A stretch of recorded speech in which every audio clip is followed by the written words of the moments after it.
Voydod, buni urilganligini qarang hoji aka.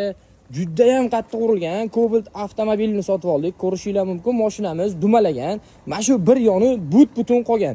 Salon holatida airbaglar otmagan. Bu mo'jiza, ko'rishinglar mumkin, shopirga hech narsa qilmagan.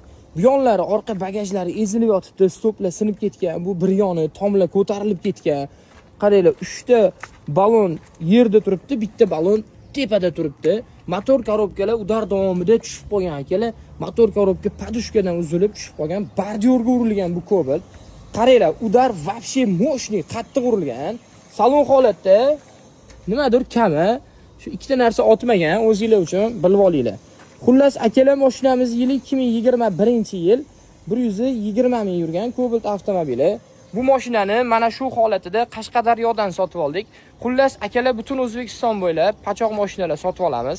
Bemalol murojaat qilinglar. Avariyli mashinalarni 12 viloyat bo'ylab borib olamiz.